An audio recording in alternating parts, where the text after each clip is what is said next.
All right, let's dive in.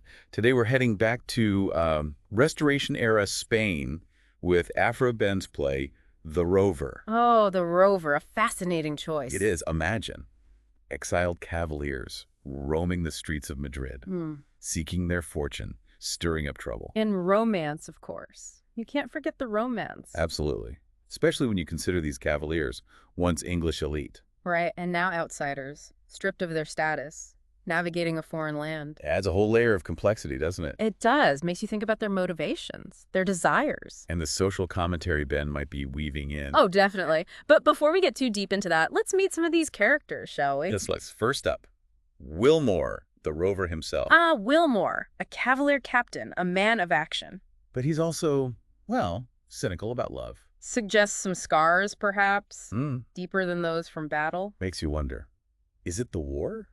Hmm. Or just the world he finds himself in? It's almost like, well, modern dating, guarding your heart. Right. Love is a battlefield. A fascinating parallel. And then there's his pursuit of Lanouche. Lanouche, the infamous courtesan of Madrid. Beautiful, sharp-tongued, famous for her, shall we say, expensive tastes. And Willmore, despite his cynicism, is captivated, even though he's struggling financially. It's a tension, isn't it? Is he smitten?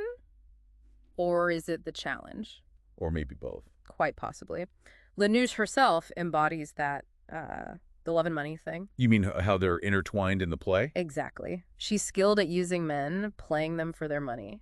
But there's a depth to her, I think. You don't think she's heartless? No, not at all. More like she's learned to protect herself. I mean, it makes sense. Courtesans, They walked a delicate line, didn't they? admired but dependent. Always balancing security and connection. And then there's Beaumont. Ah, yes. The love-struck nephew of the English ambassador. Wealthy, well-connected, head over heels for Lanouche. But already promised to another, Ariadne. Oh, that's right. Duty versus desire. A classic conflict. One that resonates even today, I'd say. For sure.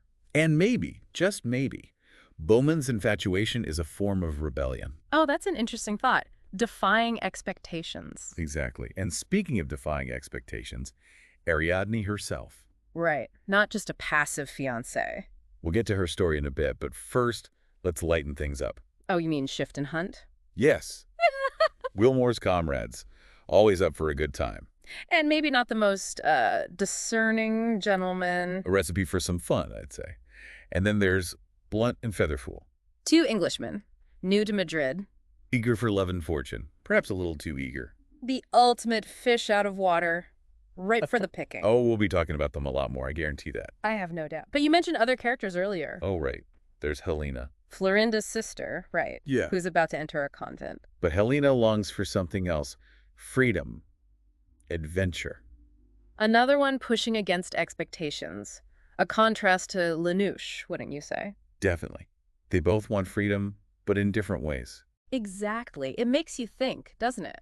About how limiting those expectations can be even today. It does. So with our characters in place and these themes emerging, I think we're ready to move on. To the key moments. Yes.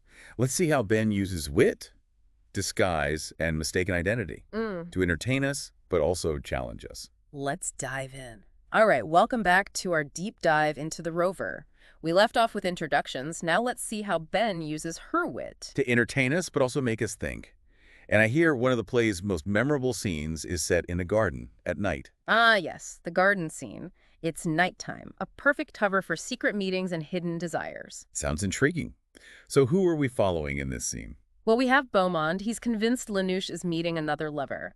Driven by jealousy, he wants to catch her in the act. Oh, so even a wealthy guy like Beaumont gets insecure. Exactly. Love can make anyone act impulsively.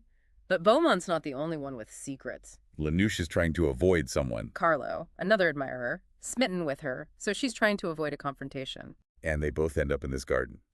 Anyone else joining the party? Oh, yes. Willmore's there, too. He followed Ariadne into the garden, thinking, well, you know... A romantic encounter. Precisely.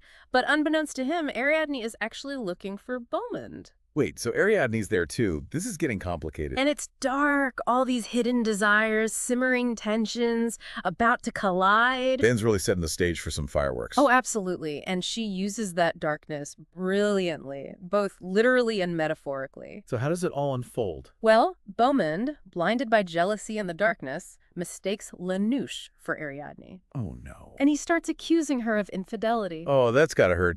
I bet Lanouche did not take that well. Furious, absolutely furious. Remember, she's cultivated this image of power, and being mistaken for a, quote, virtuous changeling undermines everything. It's like Ben's highlighting the social constraints on women. Lanouche has to fit into a certain role, right? Exactly. But it's not just Lanouche. Ariadne, despite her wealth and status, she's also expected to conform, be passive, obedient. But we know Ariadne's got a rebellious streak. Oh, absolutely. And this scene is where it starts to emerge.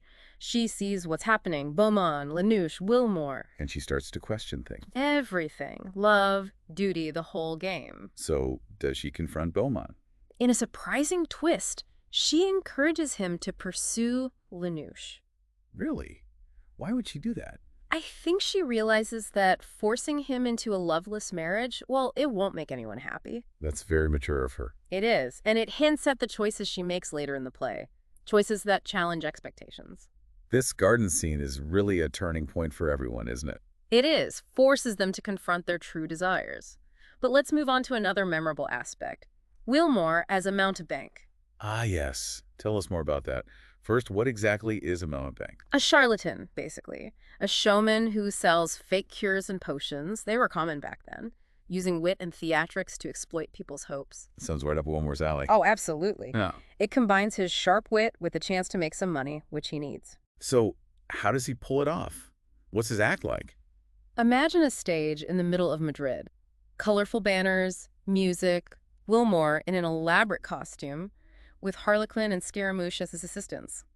Sounds like a carnival. Exactly. He plays the crowd like a fiddle, offering potions to mend broken hearts, cure cowardice, even restore youth. All a big con, of course. Oh, of course.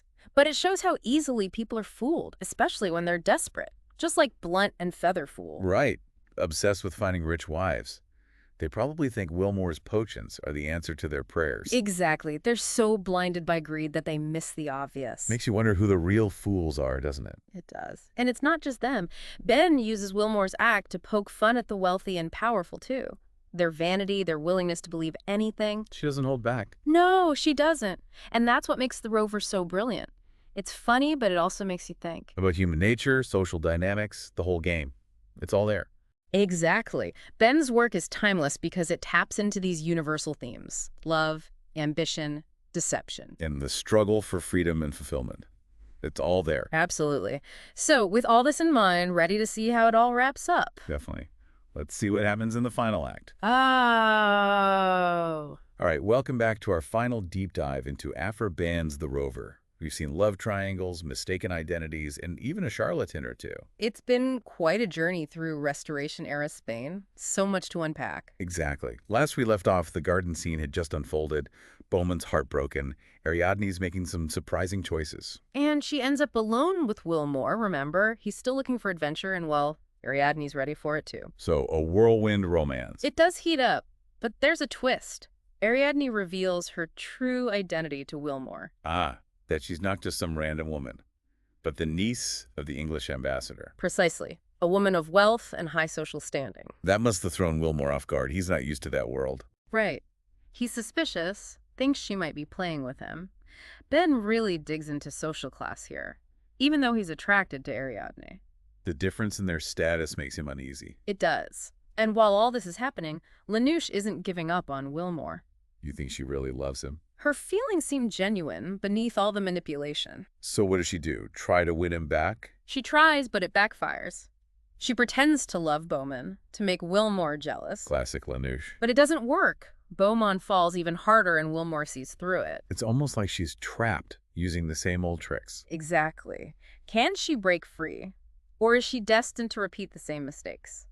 It's a question Ben seems to be asking. So how does it all resolve? Does Willmore end up with Lanouche or Ariadne? Lanouche has a realization. She can't force love. So she drops the act, confesses her feelings to Willmore. Wow, a real moment of vulnerability for her. And Willmore, what does he do? He sees her, truly sees her, and realizes she's the one who captivates him. So they end up together. They do. A choice based on genuine connection, not social standing. And what about Beaumont and Ariadne? Bowman's heart heals. He realizes he was more in love with the idea of Lanouche. And Ariadne, well, she makes a pragmatic decision. She marries Beaumont, but he was in love with someone else. It's not about passionate love for her. She sees Beaumont's good qualities, believes they can build a life together. So a different kind of love story. More realistic, perhaps. Exactly. Behn doesn't give us a fairy tale. She shows us how messy and complicated relationships can be. Well, this deep dive into the Rover has been quite an adventure. It has. Full of twists and turns, love and heartbreak, and a healthy dose of social commentary. Behn was truly ahead of her time. She was. Challenging conventions, giving voice to women is a way that was rare back then. I hope our listeners are inspired to explore more of her work. Me too. There's so much to discover in her plays. Well, that's it for our deep dive into the Rover. Thanks for joining us.